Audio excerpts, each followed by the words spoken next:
Olá, seja bem-vindo a mais um Que Passa, o programa de divulgação científica da UNILA.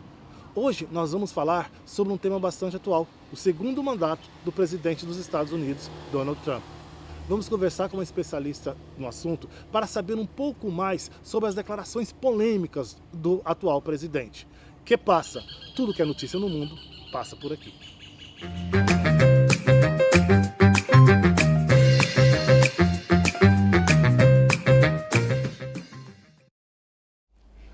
Olá, começa agora mais um Que Passa, o programa produzido pela Secretaria de Comunicação da UNILA. No seu primeiro mandato, Donald Trump focou em protecionismo econômico, imigração restritiva e um discurso nacionalista. Agora, em seu segundo mandato, suas políticas se intensificaram com medidas mais radicais em relação ao comércio, a uma suposta segurança nacional e às alianças globais.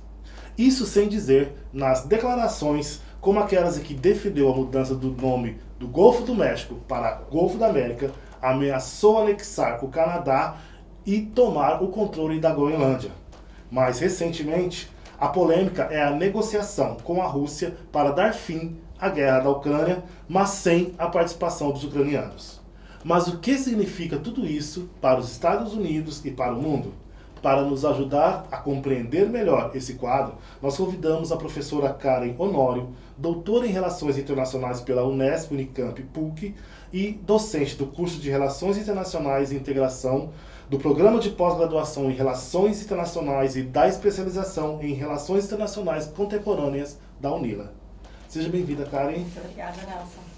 Karen, para a gente iniciar a nossa conversa aqui, tem como separar o que é política externa e política interna do que é apenas basófia nas declarações do Donald Trump? Seria apenas uma fanfarronice, vamos dizer assim, ou seria realmente alguma coisa relacionada a uma estratégia? Bom, eu acho que isso que você aborda é essencial para a gente entender um pouco e mensurar, né, o impacto das falas que o Trump tá fazendo, enfim, muito antes até de tomar posse, né? E tentar organizar um pouco o que está acontecendo para entender melhor, né? Então, assim, sim, tem essas duas dimensões, né? Tem a dimensão doméstica, então muito do que ele fala tem um sentido ali de atingir o eleitorado dele, o eleitorado que votou nele e a base política dele. Então tem uma função doméstica de fortalecer a figura dele como presidente, a figura do governo dele, né? Então tem essa dimensão doméstica importante dessas falas, né? Tem essa projeção política para dentro. E tem também essa projeção política para fora, né? Então, assim, o Trump e essas declarações dele, os posicionamentos, eles não devem ser encarados como se fosse uma loucura, como se fosse... Não, tem uma estratégia, tem uma racionalidade, né? E eu acho que, talvez, no primeiro mandato dele, demorou, né, para o mundo entender que tem uma estratégia, que tem uma razão, que tem uma racionalidade, né?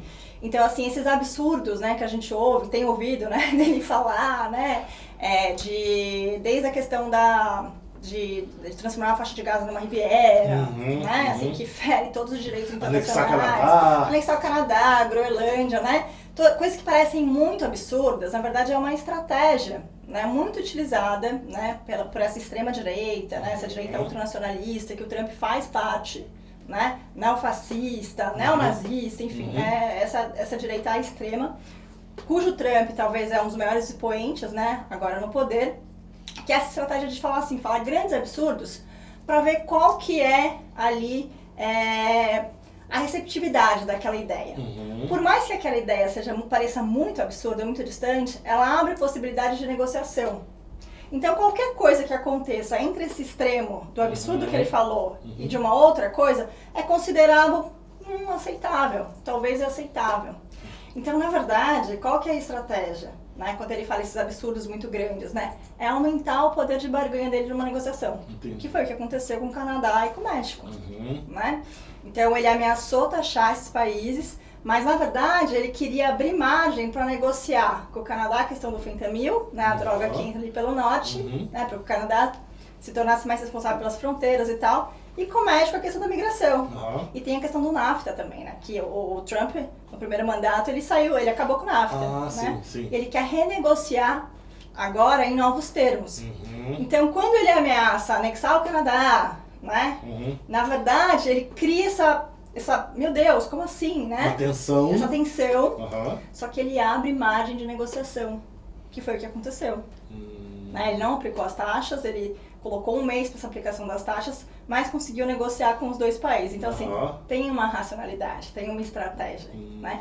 E é uma estratégia, como eu falei para você, que é uma estratégia dessa direita ultranacionalista. Né? Então, não é por abasófia, tem os sentidos, né, estratégicos, tanto domesticamente quanto externamente também. Você falou da questão que até me remete a uma pergunta, que é da taxação. Né?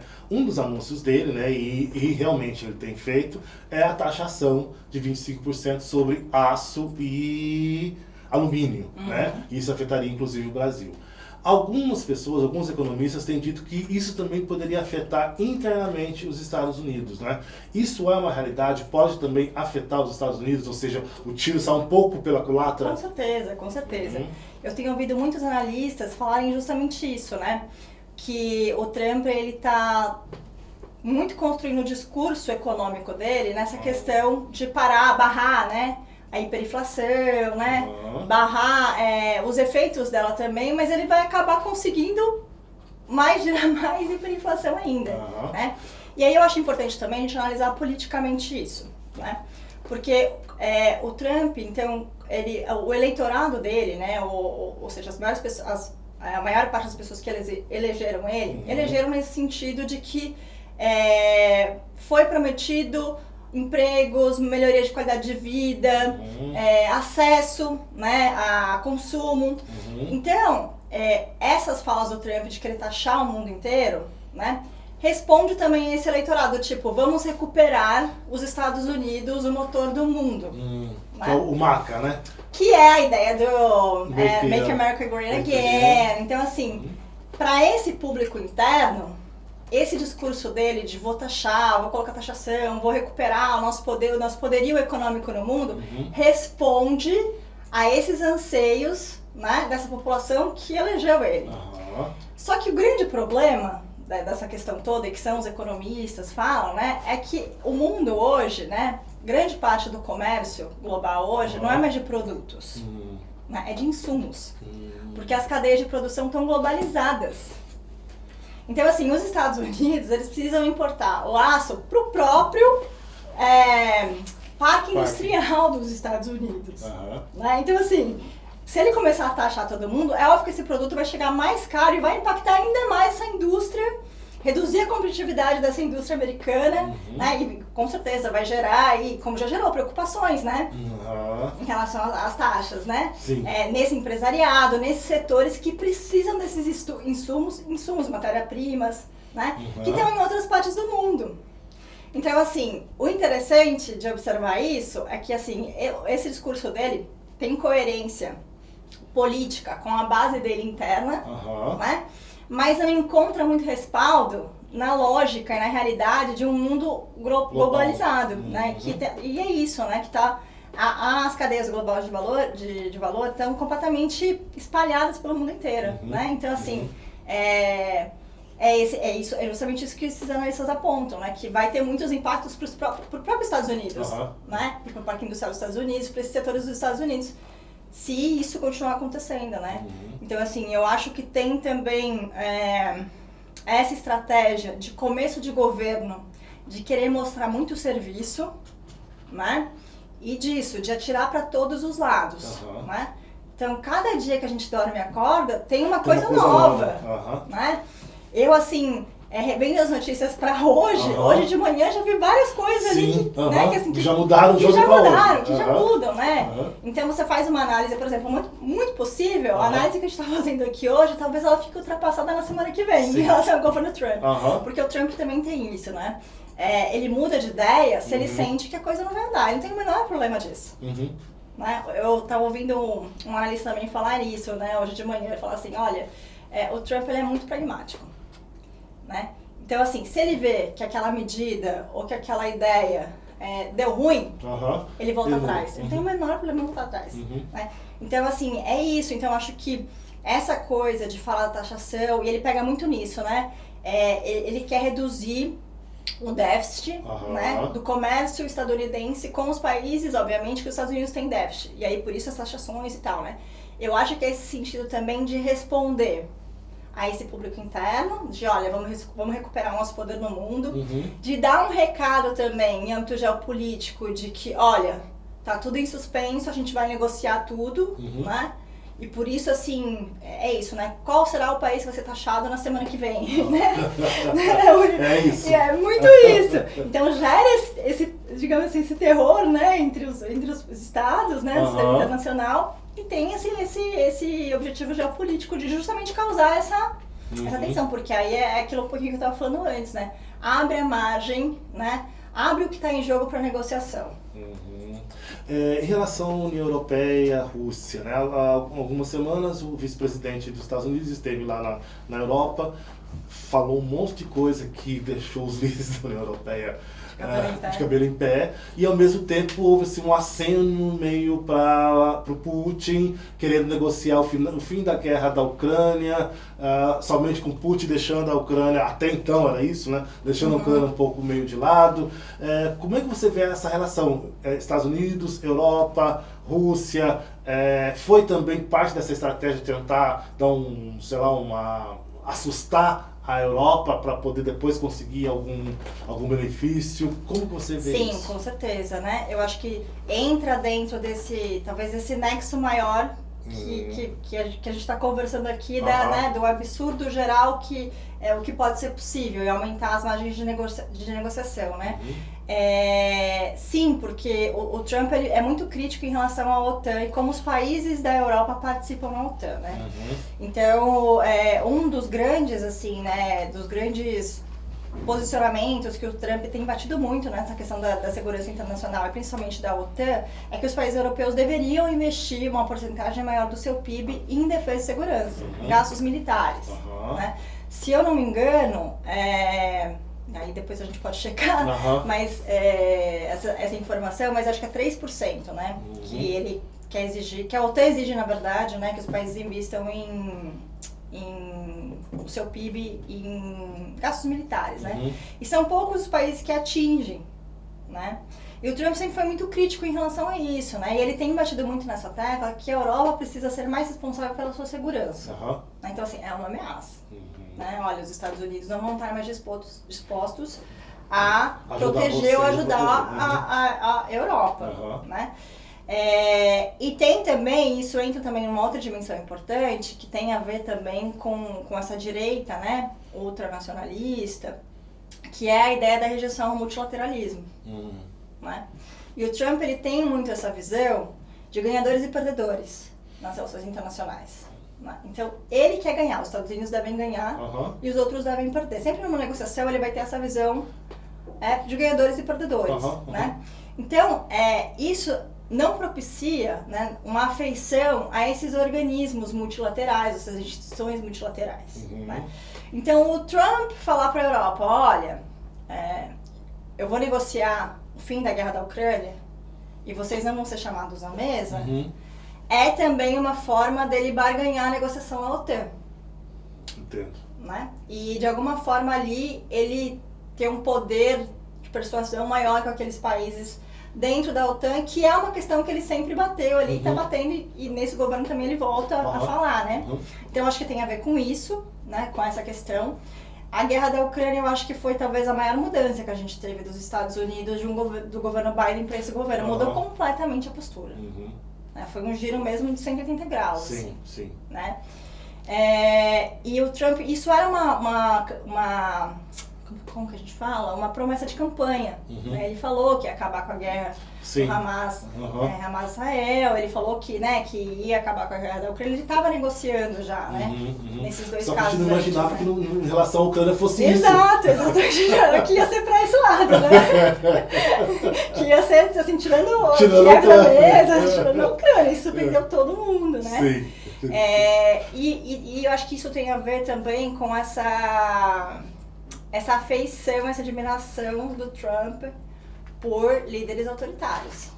Então a figura do Putin também é isso. O Putin, ele admira o Putin, né? Que é, na verdade, eu acho que que é a psique ali trampista, né? Talvez é o que ele quer alcançar, né? Sim, sim. Essa coisa do poder ditatorial, autoritário, né? Ele tem essa afeição, assim, ele admira isso. Quase uma personificação do Estado, né? Tipo, Exato, exatamente. Então tem essa aproximação, né? No espectro político-ideológico da figura do que tem que ser o líder, um presidente, né? Que isso, obviamente, não é isso que explica, né, a aproximação dos Estados Unidos com a Rússia, mas ajuda a gente a entender, né, com nuances mais, assim, mais amplas da coisa toda, né.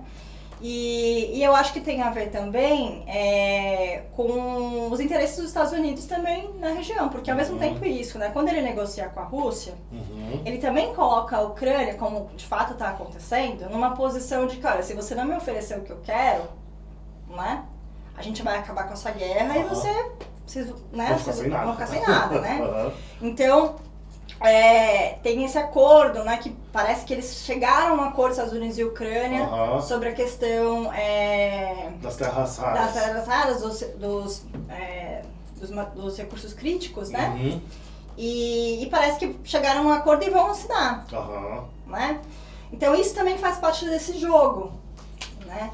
Mas de fato foi surpreendente, realmente, né? E por outro lado, a Rússia também está falando isso, né? Falando, olha, o Putin falou isso, né? Olha, a gente tem mais terras raras e mais para oferecer para os Estados Unidos do que a Ucrânia, né? E aí outras coisas interessantes que aconteceram nessa última semana. Passou uma resolução no Conselho de Segurança em que Estados Unidos e Rússia votaram favoráveis, né?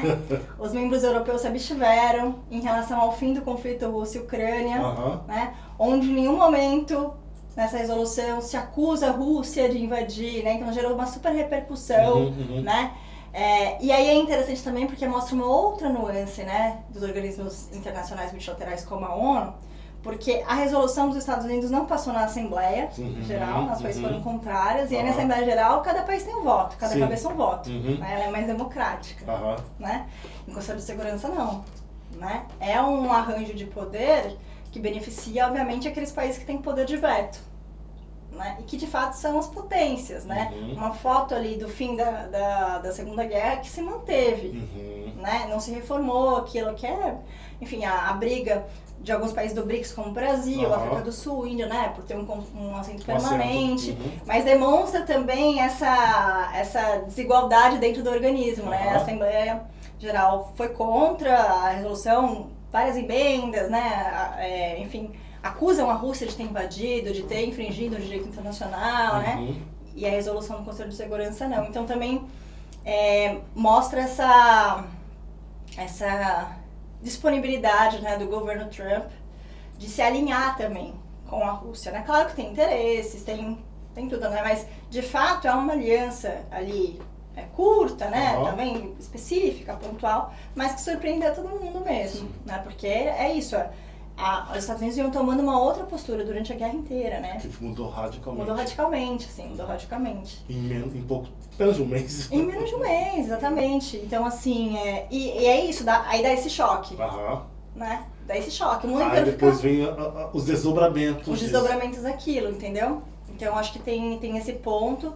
O Macron foi essa semana também visitar o Trump, né? Sim. Muito por conta disso, né? Como a Europa ficou de fora, né, da negociação. E aí já gerou um burburinho também, porque o Trump falou pro Macron que a Rússia tinha aceitado que as tropas europeias iam ajudar na retomada ali, na construção da paz, né? E aí o Putin falou, não falei nada disso, né? Então, assim, tem um pouco essa estratégia mesmo, né? De jogando, assim, de articulando posições em todos os campos desse tabuleiro aí que envolve a guerra, né? Karen, nós preparamos um resumo das declarações e dos atos, né, do Donald Trump nesse pouco tempo que ele está no segundo governo, e eu queria convidar você para conferir junto com a gente, ok? Mandatos de Donald Trump. Primeiro mandato, 2017 a 2021. Em 2017, Trump anuncia a saída dos Estados Unidos do Acordo de Paris.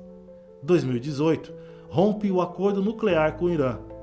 Entre 2018 e 2019, há uma guerra comercial com a China.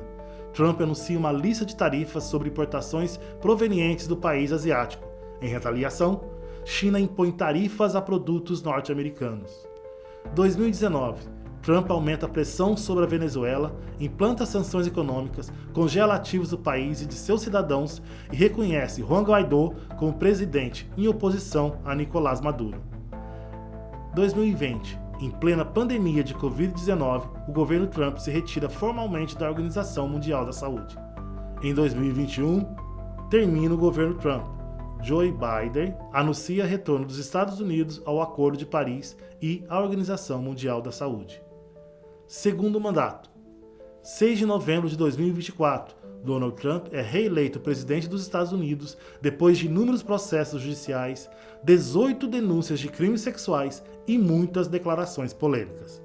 7 de janeiro de 2025, em coletiva, Trump sugere mudar o nome do Golfo do México para Golfo da América, anexar o Canadá e mostra a intenção de usar os militares para tomar o controle da Groenlândia e do Canal do Panamá.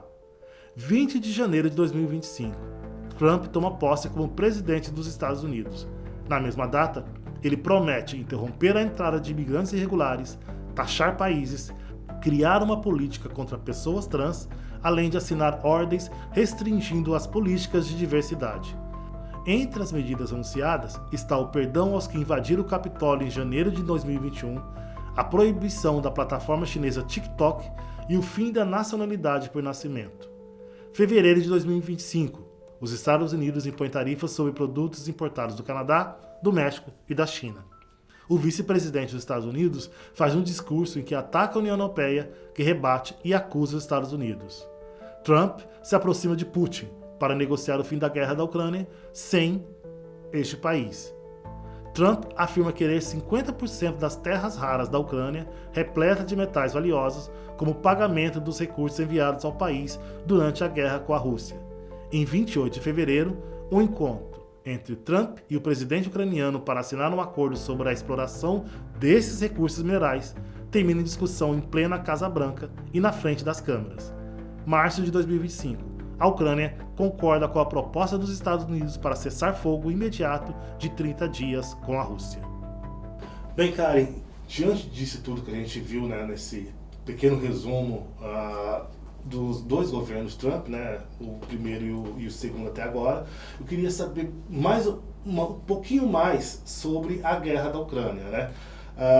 Teve todos esses últimos acontecimentos, tal, e tem a questão das terras raras e tem a questão do Trump querer que a Ucrânia pague todos os recursos que foram aplicados em relação à guerra. E mais uma estratégia dos Estados Unidos para que a Ucrânia seja dependente deles e que beneficiar também a indústria norte-americana por meio das terras raras. Como é que você observa isso? Sim, com certeza. Eu acho que esse é o grande pano de fundo, né? Dessa investida do Trump nesse sentido, né?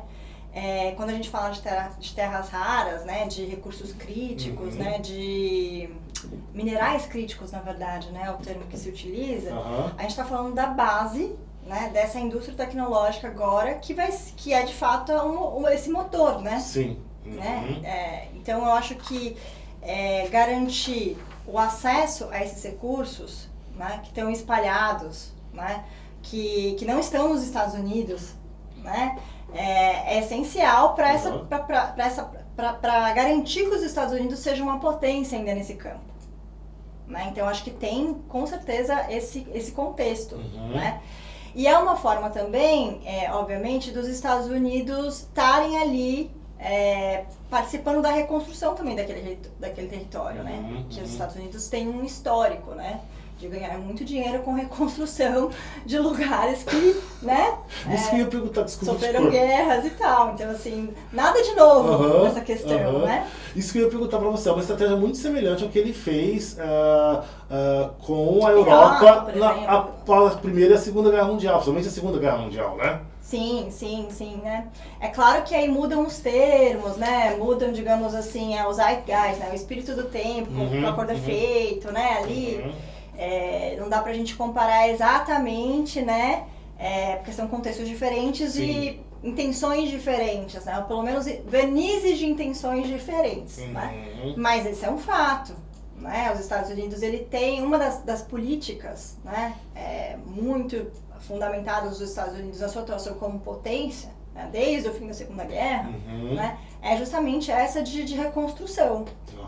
Né? Então, o Iraque é um exemplo disso, né? Então se destrói a infraestrutura de um país por uma guerra, causada ou não pelos Estados Unidos, né? Causada não, indiretamente pelos Estados Unidos também, e é os Estados Unidos que vai lá, que tem os recursos, as empresas, a tecnologia, o know-how, né, de fechar um acordo com o governo e construir. Então tem esse, que é um pouco a lógica da Palestina também, né? Então, toda essa destruição que aconteceu na Palestina, né, de infraestrutura, de casas, de escolas, de hospitais, de estradas, isso vai ter que ser reconstruído depois que a guerra acabar. Quem vai reconstruir? Exatamente. Né? Então, os Estados Unidos também se colocar no meio da negociação, ativamente, é uma forma de falar, opa, então aqui também eu vou pegar minha parte aqui para colocar meus negócios aqui também. Né? Então, tem essa visão também. Né? E trazer um pouquinho mais para nós, para a América Latina, para a América Central. Em relação, primeiro, a gente já falou um pouquinho sobre o Panamá. Você acha que pode haver uma investida maior do que essa de apenas falar, olha, vamos retomar o canal do Panamá, que era indiretamente atingir a China? Você acha que pode haver uma questão mais radical dessa, dele interferir mesmo, querer mesmo o canal do Panamá? Ou você acha que está dentro mesmo vai ficar dentro dessa estratégia de dizer e depois recuar, ou esperar o resultado seja positivo para eles? Nelson, é muito difícil a gente fazer previsões assim, né, muito taxativas, né? Especialmente quando a gente fala de Trump, né, de governo Trump. Então, assim, se eu fosse dar uma previsão, eu acho que não. Eu acho que vai acontecer muito mais esse sentido de abrir as margens de manobra para negociar com o Panamá, né? Mas, assim, a gente está num momento em que os pilares da ordem internacional estão sendo abalados, né? Isso não está acontecendo só agora com o Trump. Né? Isso é um processo de longo prazo que a gente vem desde a crise de 2008.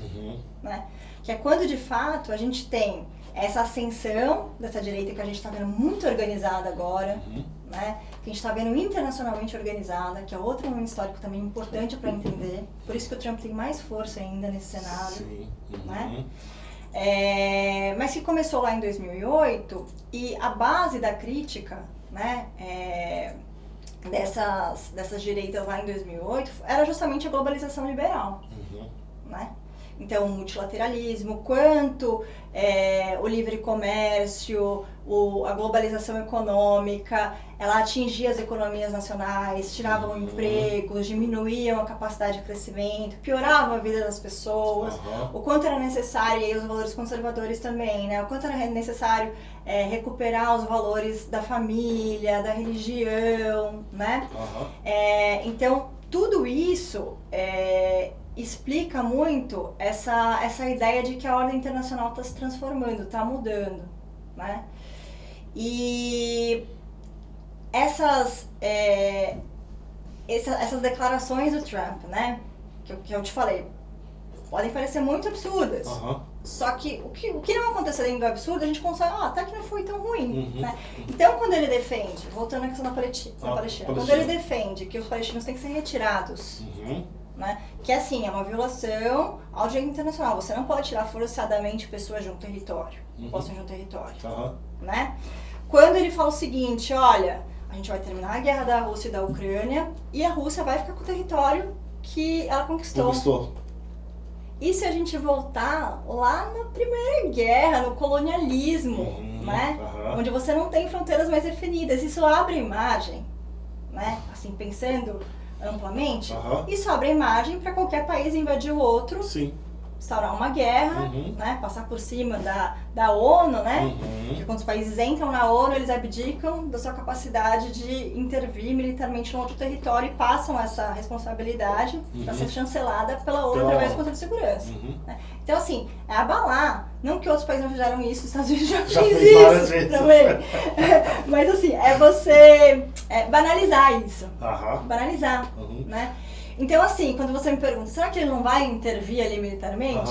Eu acho que não. Eu acho que é muito mais isso, a barganha, aumentar a pressão em cima do Panamá para falar, olha, tá vendo isso? Tá vendo o que aconteceu na Ucrânia? Talvez possa acontecer, mas não acho que vai chegar às vias de fato, não acho que vai ser um literal nesse sentido.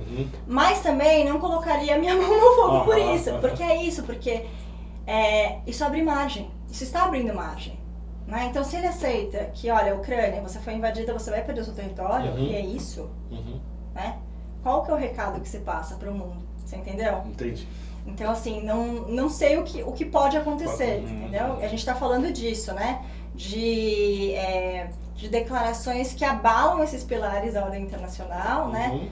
Nesse processo que eu te falei, que já vem desde 2008, de uma crítica à globalização, mas politizada pela direita, não pela esquerda, como foi no começo do século XXI, né? Criticar a globalização, mas por outros, né? Sim, outras questões. Então a gente está nessa transformação. Então, assim, não dá pra gente bater o martelo e falar, não, impossível, não vai, imagina, isso não existe. Isso é do século XIX. Invadir território é século XIX, a intervenção dos Estados Unidos no século XX nos países. Não sei, assim, acho que fica aberto. Né? Acho pouco provável, porque a gente ainda tem instituições do direito internacional, né, no sistema internacional funcionando, mas não acho que seria impossível, né, nesse sentido, assim. Entendo. Nós separamos algumas matérias também, vamos assistir aqui para poder tecermos alguns comentários.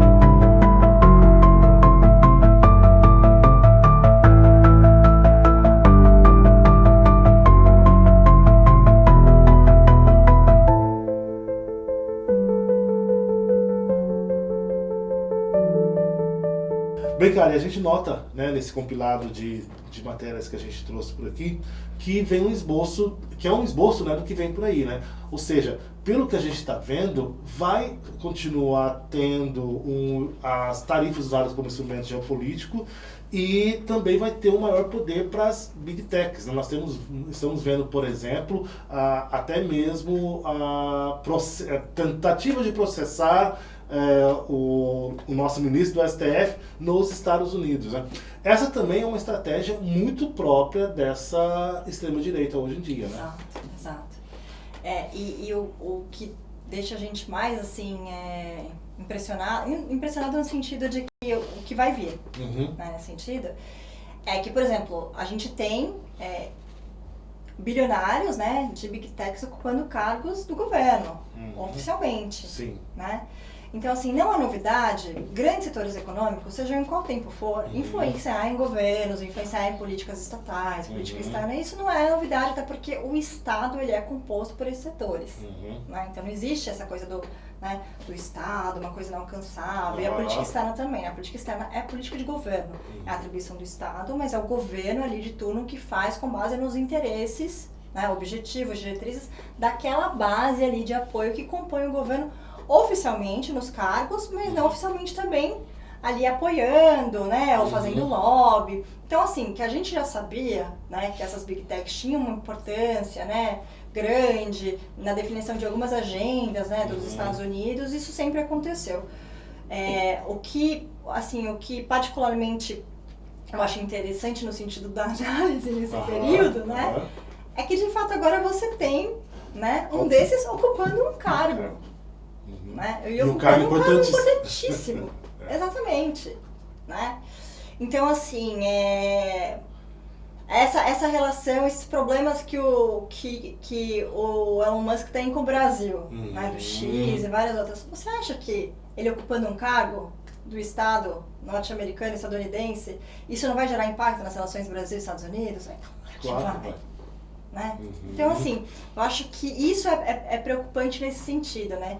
No poder, porque aí também entra essa questão, né, Nelson, que eu acho importante, né? Que quando a gente fala de big techs, A gente não tá falando de... Não é aquela velha indústria ou aquela indústria, aquele empresário das multinacionais que a gente pensava, né, antes, influenciando os países. Não, é muito poder hoje em dia, porque eles têm o poder da informação, o controle dos dados, o algoritmo, né? O controle e a manipulação de eleições, né? Então, assim, é um poder muito grande que a gente não consegue ainda ter muito claro todos os tentáculos desse poder. Né? Costumes, tudo isso modificado. Tudo isso, entendeu? Então, assim, de novo entrando na seara dos absurdos, mas não tão absurdos. O Trump não falou que ia transformar o Golfo do México em Golfo da América? E o Google já está colocando o Golfo da América entre parênteses. Apple também. Então, assim, você entende? Né? É uma distopia que ela é real. Sim. Né? Então, assim, onde vai chegar isso? Eu acho que essa que é a questão, né? E a própria, assim, acho que você tem acompanhado também, né? Essa coisa do Elon Musk, no salão oval, o Trump sentado, e ele ali falando, e o filho dele mandando o Trump calar a boca. Você já imaginou alguma vez um presidente dos Estados Unidos numa situação dessa? Nunca. Então, assim, e aí tem várias coisas, né? E aí talvez os meus colegas que estudam semiótica podem falar isso muito melhor do que eu, assim, né? Voltada pra política e tal, o poder das imagens. É esse diálogo muito direto, né? Com esse público que foi muito capturado pela extrema-direita, disso, de colocar os políticos, né? E os empresários, ou o povo, ou quem eles acham que está do lado do povo, no mesmo nível, né? E cooptar mais os corações e as mentes ali também. Então o pessoal olha e fala, olha o Trump, como ele é. Que é também quando a gente volta para olhar no governo Bolsonaro, o Bolsonaro comendo pão com leite condensado, todo, né, sujo, descalço, né?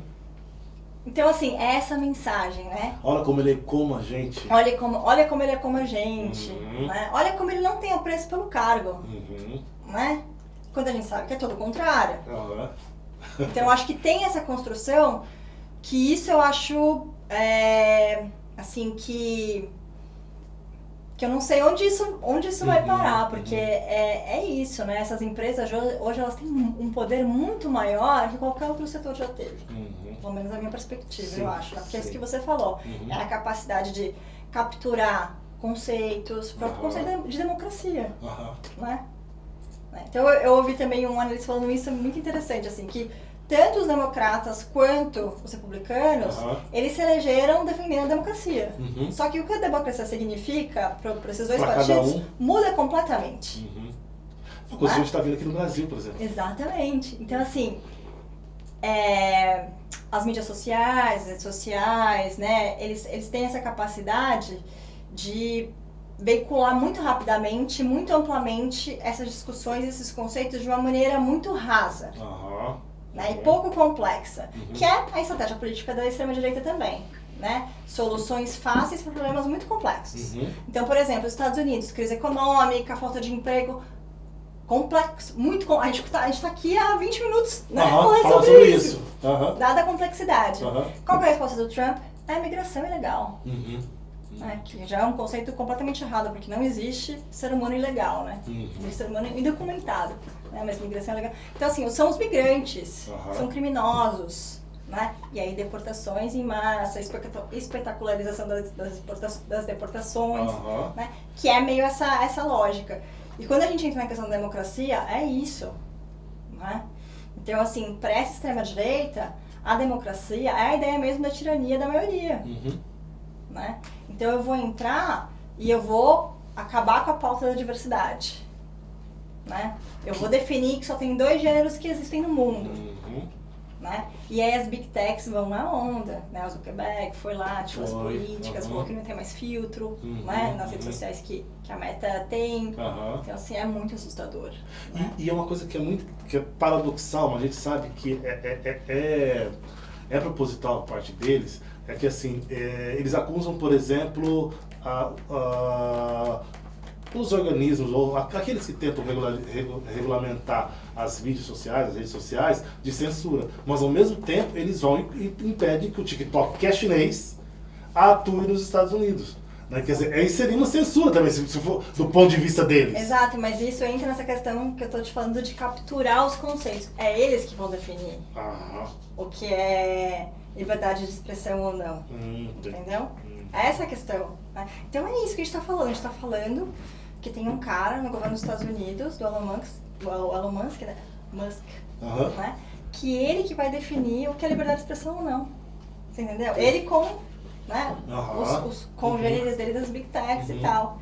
Então, assim, entra nisso que você tá falando, né? Então, assim, é um poder, né, que ele consegue, ainda mais ele ocupando um cargo do Estado, porque aí ele tem a legitimidade, né? Porque uma coisa é uma Big Tech brigando com o governo.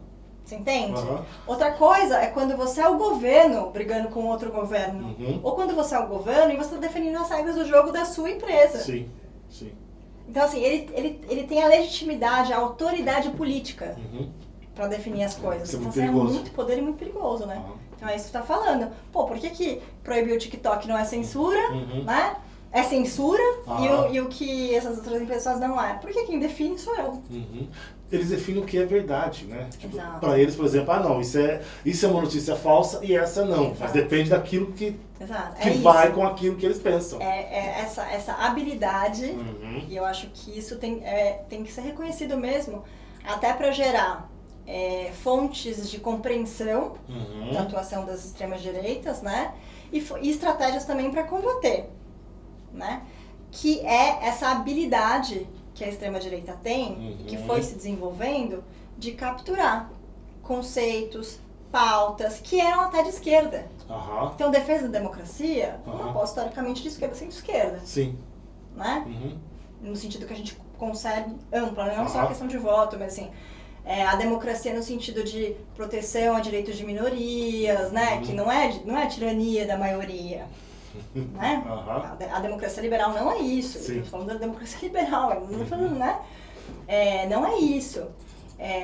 Eles capturam esses conceitos, eles dão outros sentidos para esses conceitos, né? Que a esquerda não está conseguindo responder equivalentemente. Então, assim, é um cenário que a gente está vendo e agora, nesse momento histórico, nesse quadrante histórico, é isso, não é mais essa direita, essa outra direita lá de 2017, 2019, que não estava articulada, né? Eles têm um projeto. Um projeto, uma visão de mundo, um projeto geopolítico, um projeto de poder, né? Articulado. Então, esse também que é o desafio desse momento atual, de a gente olhar para essas direitas, né? Então, o Milei participou, né, dessa convenção que teve, né, para falar de alguém que está aqui do nosso lado, né? Dessa internacional de direita, né? Então, eu acho que é um pouco esse contexto que a gente vive, né? Essa captura dos conceitos, das narrativas, da verdade, né? E esse ressignificado ali de acordo com o que esses grupos políticos, essas forças políticas querem. E uma incapacidade até de conseguir puxar um fio, né? Porque são várias táticas ao mesmo tempo, né? É a tática do absurdo, então você fala, não, mas esse absurdo, você vai responder o absurdo, tem uma outra coisa acontecendo, né? Então, assim, eu acho que é uma nova forma de atuar politicamente que a gente já deveria ter aprendido, né? Mas que agora é muito mais organizado, então acho que dificulta também um pouco o cenário. Fechando isso que você está falando, como que você vê com a eleição do Trump a situação da extrema-direita hoje no mundo? Eu acho que ganha muita força, com certeza, porque a gente está falando da maior potência global ainda, né? Os Estados Unidos ainda é a maior potência global. Então, com certeza, isso coloca essa direita num outro nível de importância, né? Globalmente, e aí, óbvio, domesticamente nos países, né? Porque esses líderes ganham força. Né? Então, eu vejo a eleição do Trump esse fortalecimento mesmo, né? Que pode, inclusive, influenciar eleições em outros países, inclusive no Brasil. Né? Com certeza. A gente viu agora na eleição alemã o crescimento, né, da extrema-direita.